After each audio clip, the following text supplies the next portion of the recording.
Oh shit, we're going live. Yeah. Wow. What up? What up? What And up? we're live. We're live. What's up, guys? Welcome to another weekly episode of Dieting and Donuts with Jared and Your co-host Grant. Grant. Hope you guys had a good Halloween. Sorry that we missed you, but we were enjoying the festivities. Well, you were. Did you? I didn't do shit. You didn't do anything? No. Did you eat at least? Yes. Oh, 100%.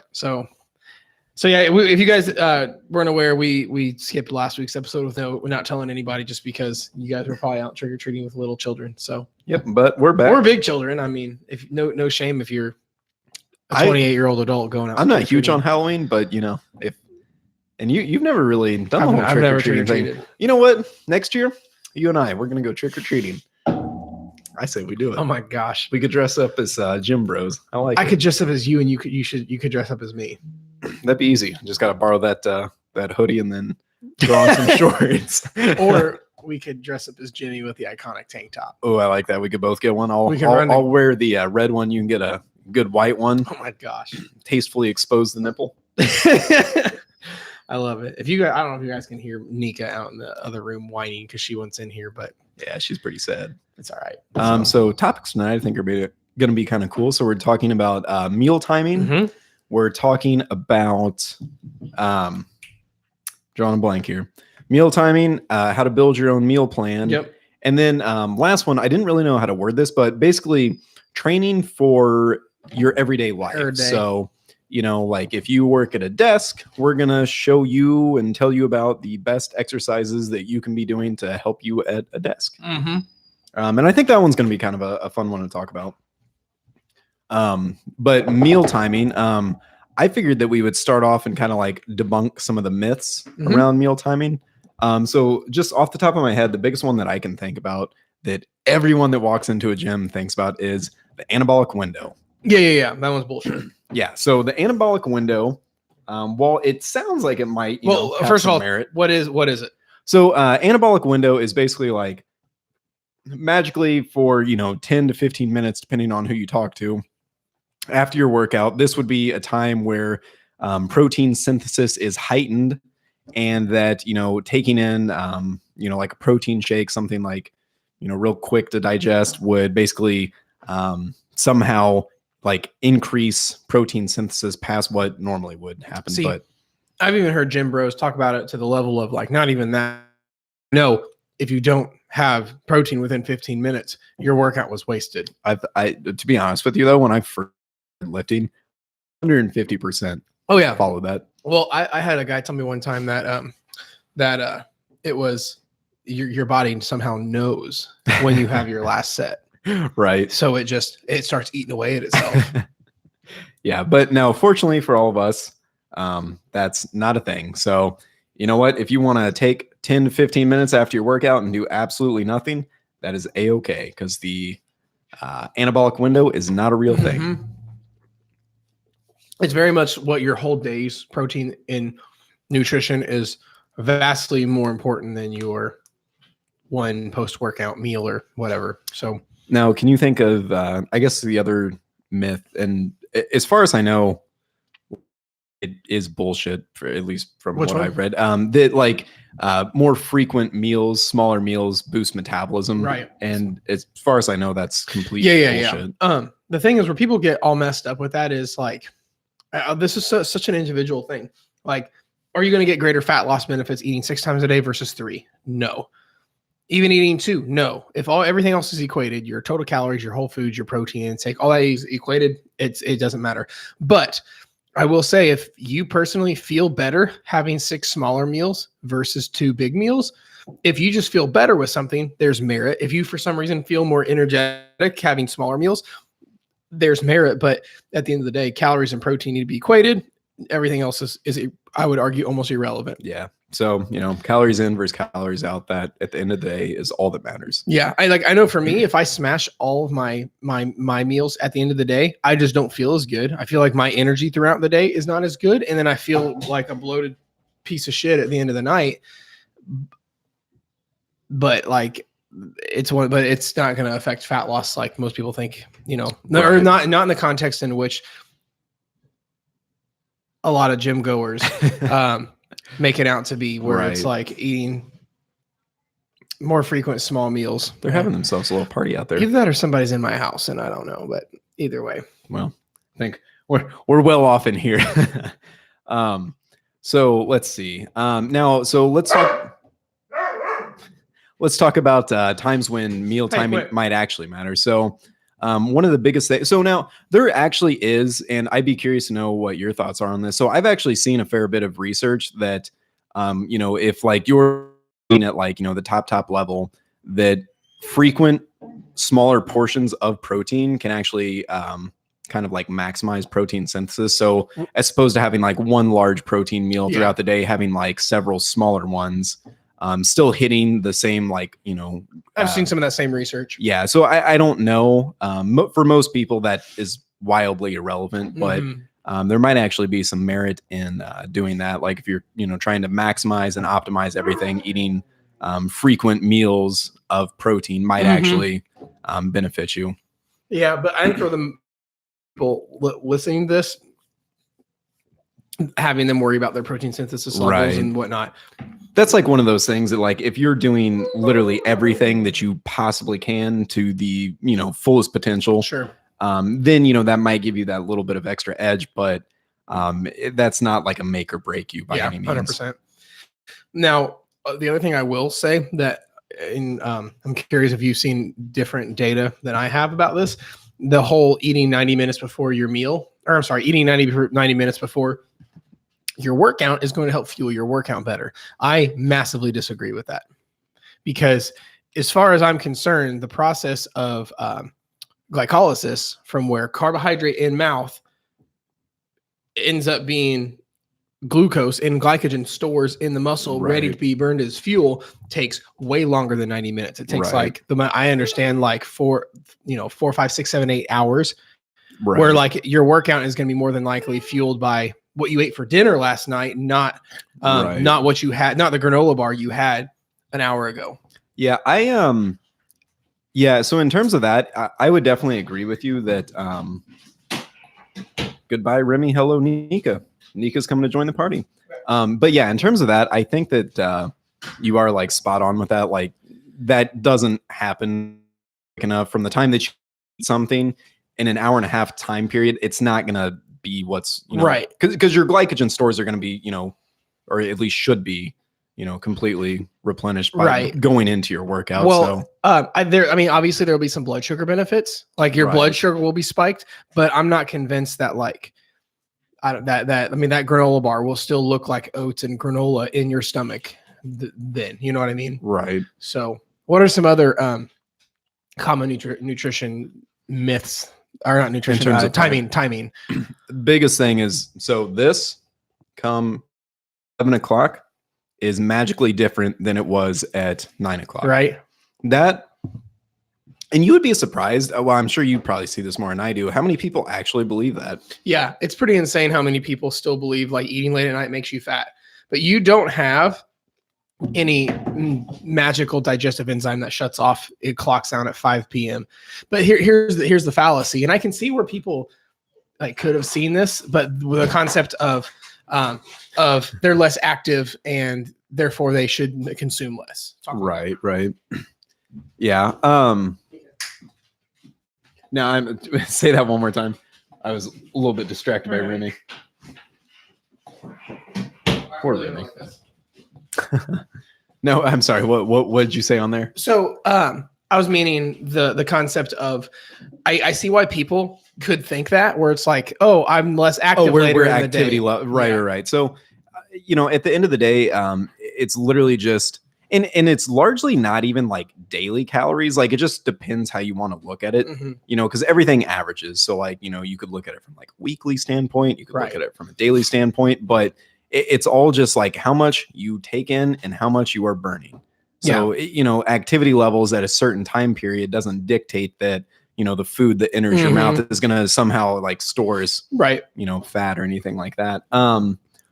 Another one, and I actually haven't really looked much into this, and it kind of makes sense to me, is like, I know a lot of people kind of going back to like, muscle protein synthesis. A lot of people will take like a casein protein, something that's like really slow digesting, like at night.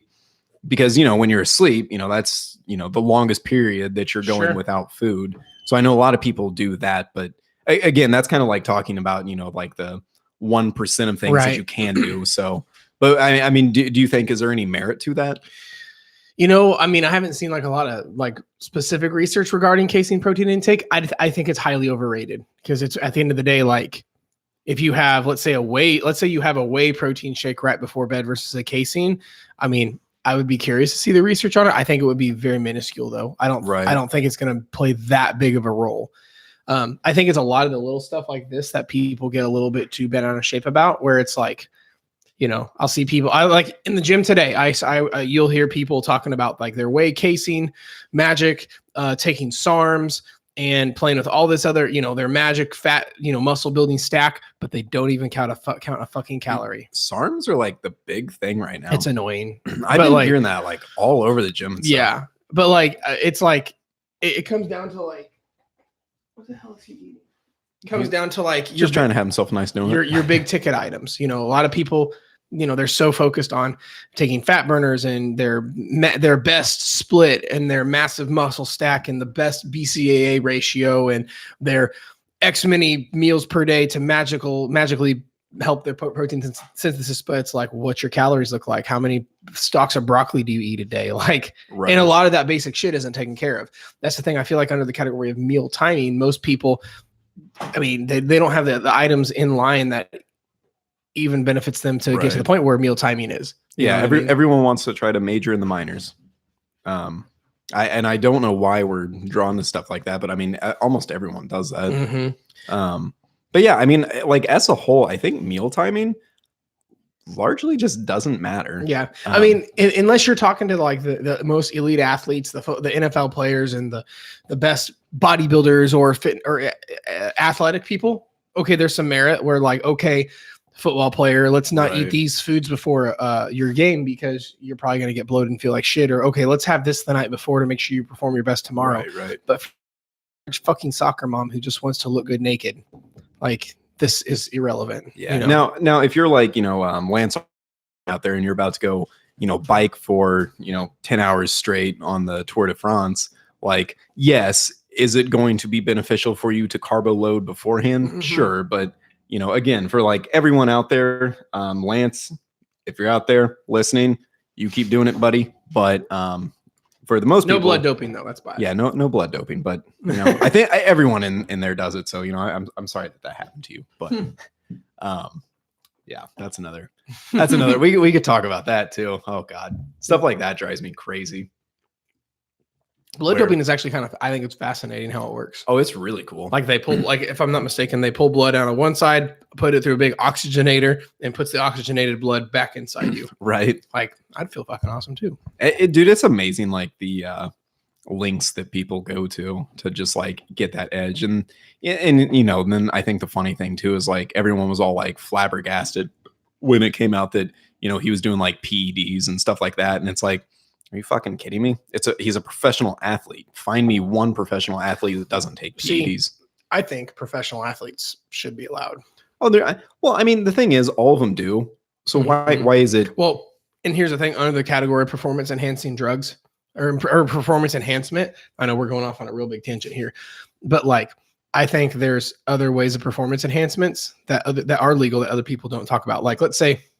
Performance enhancement drugs are bad. Like you'll say for a UFC fighter, they can't get on testosterone or gear. I mean, steroids. But let's say UFC fighter number 1 can afford the best trainer on the planet and the best food on the planet and the best legal supplements on the planet and the best gym on the planet. Mm-hmm. Those are all performance enhancing things. But let's say UFC fighter number 2 can't afford that. He's coaching himself. He buys his groceries at Walmart and he can't take anything.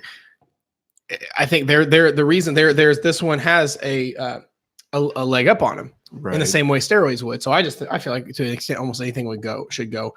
But then I think part of that also has to do with people would die. Yeah. Well, I mean, that's another thing that again, we're going way the fuck off tangent here, but like, especially with like a lot of like steroids and PEDs and stuff like that, I don't think that, like, enough people do them that it's odd to me that they don't just make it legal that way instead of fucking yourself up, Yeah. just, everyone's going to do it anyway. That's a professional athlete. So if they made it, okay, then they could get, medical supervision alongside of it, and it wouldn't have to be all hush hush. And then, you wouldn't have, 14-year-old kids that are like, oh my God, I want to be like that. Yeah. And then, he's sitting there like, yeah, just buy my protein powder and you'll fucking look like this. Yeah, right. Hi, I buddy. think Remy's want some lovins. Yeah, he does. You can shove him back under the table if you want. Remy, come here. Hey. Well, I was going to say if people could see him on there, but they can't. Come here. Hey, come here. He got his little paw wrapper. Sorry, we have one of 3 dogs chilling in the room. Okay, so I think we could probably end tangent there and then go back. So meal timing, for those of you that just tuned in or might be listening, largely is irrelevant. Irrelevant as fuck. We can talk about that whenever you get to a certain point where, everything else is under check, but by and large, for the most part, meal timing is irrelevant. What's next?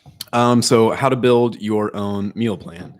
And I thought this would be kind of an interesting one for us because I know kind of both of us don't necessarily like meal plans. Like for those of you that don't know, typically what we do is like we'll give clients of ours like a protein that we want them to hit, like a protein level that we want them to hit, and calorie guideline, and a calorie guideline. But after that, what they eat, what ratio of fats to carbs they have, we don't really. It's care. Really unless we have to, but it's usually not necessarily relevant. Just to keep things less complicated is needed, right? But there are people out there that do like meal plans, or who just need structure, or need more structure. So, here's the thing when it comes to with meal plans. You should be one designing your own meal plan. You should not be like having someone else who has not your food preferences telling you what you should be eating. Because here's how Grant and I do this with our clients who actually need help with a meal plan. We'll actually sit down with them and help them make their own. I'm working with one of my online girls right now with it, because you need to basically come out with your own. Here's the reason why. Because this is your life, your food preferences, and you need to understand how this goes. The difference between teaching someone how to fish versus giving them a fish versus teaching them how to fish. So here's how I like to do it, and then I'd be curious how you like it too. You need to come out with lists. Here's your list of favorite protein sources, your list of favorite carb sources, and your list of favorite fat sources, then your list of favorite plant sources. And now you have these lists. And now you start combining stuff where it's like, okay, well, actually, so you have those lists, those aside. Then how many times a day do you want to eat? Do you like eating 6? Do you like eating a couple? Really, get back. Do you like eating, how many times do you like eating a day? Well, it doesn't matter for fat loss. This is just preference. Get that data. So we got lists and meal frequency. And now you need your numbers, calories and protein. Now you have your foods. Now you start stacking meals. Okay, well, chicken and rice and salad sounds really good. Okay, there's a meal. Okay, well, turkey, I could make turkey meatballs. I like pasta. Throw some whole grain pasta, and then probably a little bit of butter for fat. Put some butter, and then maybe a banana. That's a really weird food combination, but that's what you're doing. You're going through your favorite foods and making meals. Now that you have these meal ideas, like turkey spaghetti and meatballs, chicken, rice, and broccoli, steak and asparagus, sweet potato, whatever it is. Now, once you have the meal ideas, now you just do the math where it's like, okay, how much do I need? How many calories and protein do I need? If you're taking in 2,000 calories, or let's just say you have a 1,500 calorie diet at 100 grams of protein. Let's just make numbers easy, but you eat 3 times a day. Make those even, 500 calories a piece at 25 grams of protein each. Boom, there's your guidelines. And now you just actually figure out like, okay, for me to make a 500 calorie, 25 grams of protein meal, then you actually do the math with the actual, like, okay, how much chicken is that? How much this is that? But really you just sit down and do that. Right. That probably fucking complicated, isn't it? No, I mean, I agree with that. I mean, if I were to have someone actually like, come to me and they say like, hey, make me a meal plan. I'd first want a list of, what foods they like. And then, we could go from there. But I'm very much with you where I just like meal plans as a whole, I don't really like, but if you are going to do it like that, figure out first how many times a day you want to eat, pick out, the foods that you like, and then just go from there, pick and choose.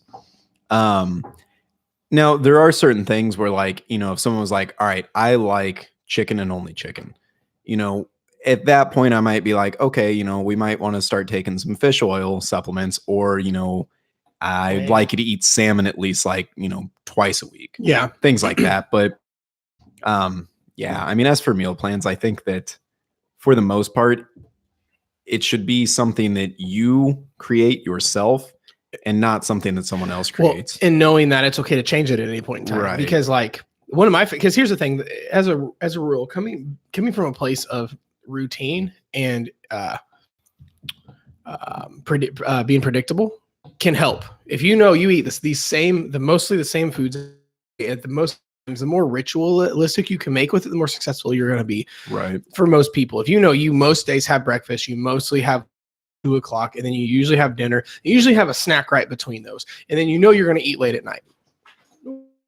Then that's going to be helpful versus every day being different. Not that being different is wrong, but coming from a place of routine and habit is going to help a lot. But I'm also a big fan of like running meals till you get tired of them. Like you don't have to eat the same 4 foods, but if you come from a place where you eat very similar foods most days that you love, it's going to help you be more. But then once you get tired of them, swap it out with something else. I used to like when I started prepping food and doing all this, my favorite food that I loved to pieces, I would make salsa, taco seasoned crock pot chicken. I'd literally fill up a crock pot with chicken breast and dump an entire container of salsa and a packet of taco seasoning. And it was the most fiesta margarita vibed chicken ever. And I loved it. Legit loved it. Yeah. But then it got to the point after like a month, I'm like, I'm so fucking tired of this. So what I would do, I'd switch it out with something else. I might make turkey meatballs or whatever. Now I will say, so like, I guess, kind of following that, we kind of go through some like the pros and cons of it. And I think we've kind of touched on the cons of it, just because, it can be somewhat restrictive, but, on the plus side, it's, if if you're following a meal plan, it's very hard to fuck up your macros, right? So if you know that meal one, assuming you stay on meal plan. I mean, if meal 1 is chicken, rice, broccoli, meal 2 is oatmeal, and meal 3 is, salmon and I don't know, asparagus, and you eat that every single day for a month, I mean, pretty damn well to a T what's going into your mouth. You know exactly what you're eating. So, from that side of things, it is really easy because exactly what's going into your mouth. Yep. And so then, in terms of like manipulating your calories, like if you're trying to bulk, if you're trying to cut, things like that, it then becomes a lot simpler. Yeah. But it's not for everyone. Truth. Yeah. But at the end of the day, even with the teaching someone how to create their own meal plan, a lot of it, I think, comes down to is not just saying, okay, give me the thing and I don't want to think about it, learning the ins and outs of it. It's like learning anything. We don't just learn the skill and not understand the why, the how, the ins, the outs, because the more awareness someone has about that stuff, the better. Right. So. And I would also say too, that like in most cases, I'm typically just not comfortable making a meal plan for someone because, I'm not like, I know we have differing opinions about, than most people about dietitians, but sure. I'm not like, I'm pretty well educated, but, I don't know for a fact that, if I were to prescribe you, this certain meal plan, that I'm not missing some kind of like, key nutrient. Right.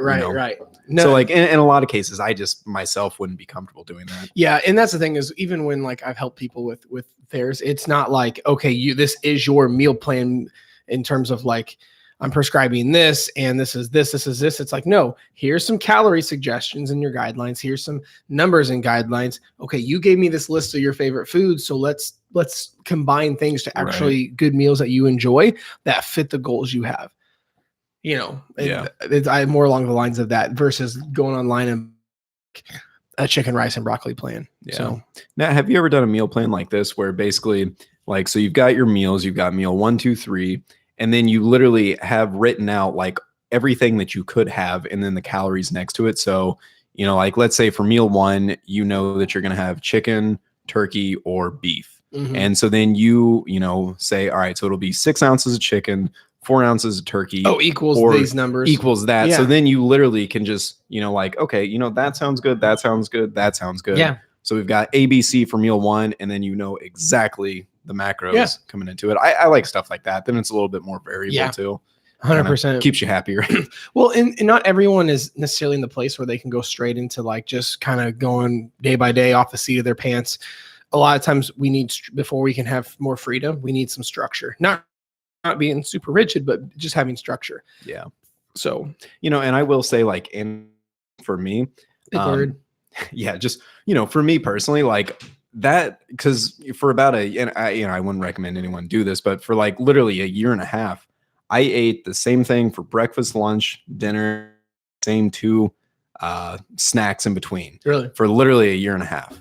And like that just put me in such a good place for knowing, like, you know, exactly what I'm eating, you know, what my body truly needs, Yeah. you know, to get through the day, to, you know, get through my workout, to put on size, things like that. So definitely having some kind of structure like that for me personally helped me tremendously. Yeah. I mean, it's just like the whole, like, people who say, oh, do I have to count calories forever? Or can I just intuitively eat? Well, be more mindful, or just know and be intuitively eating, where you just know kind of where your stuff is at.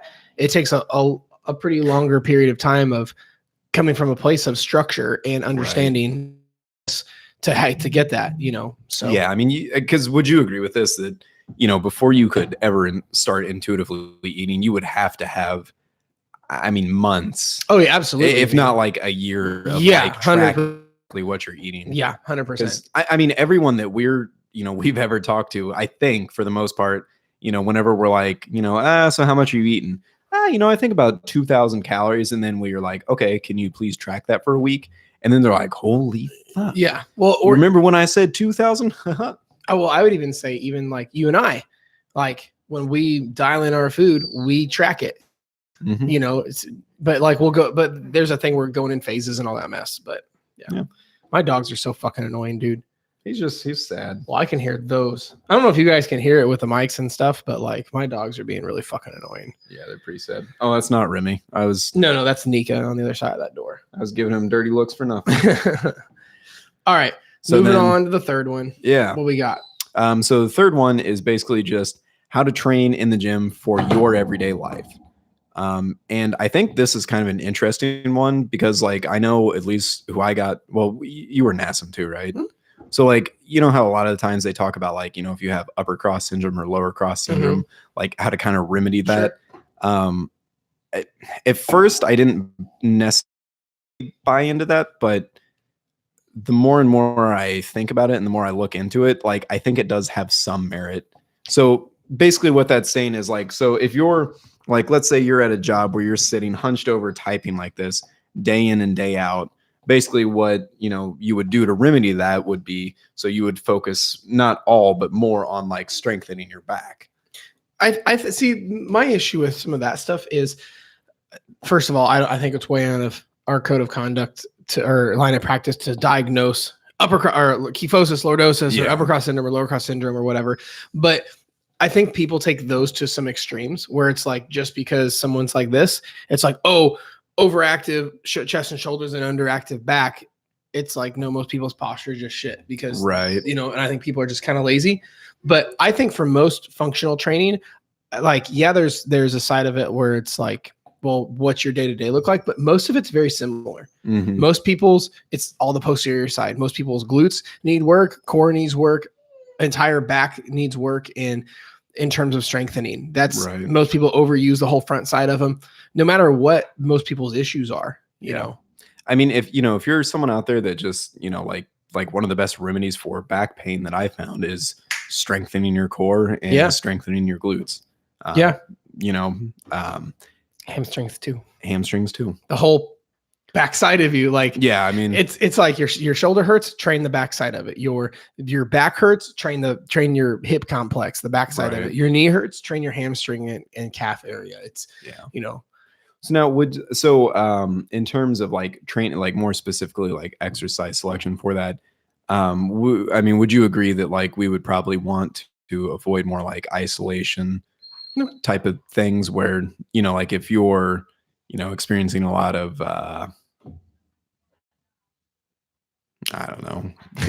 I don't even Not know sure where I where was you're going. going with that. But no, I mean, but wouldn't you say that like in terms of like functional training, I mean, wouldn't you say that like more like compound movements are gonna always kind of be your kingpin? I mean, as a whole, I think, but I think people got to be careful. I think functional training is kind of a buzzword where people are doing Right. fucking squats on Bosu balls while like burpees into Yeah. snatch grip, it's deadlifts. just versus I think just getting strong is very strong with basic fundamental movements is very functional. Yeah. Getting really good at pushing shit, getting real good at putting stuff over your head, doing different variations of basic rows where you're pulling from high to low, in the middle, low to high, getting your squats strong, your deadlift strong, getting in I don't want to say compromised positions, but getting in positions where you are bending over with a load, you know. So I know where I was going with that. So like one thing that I've seen help me out tremendously, and some of the people that I work with too, is so like if you think about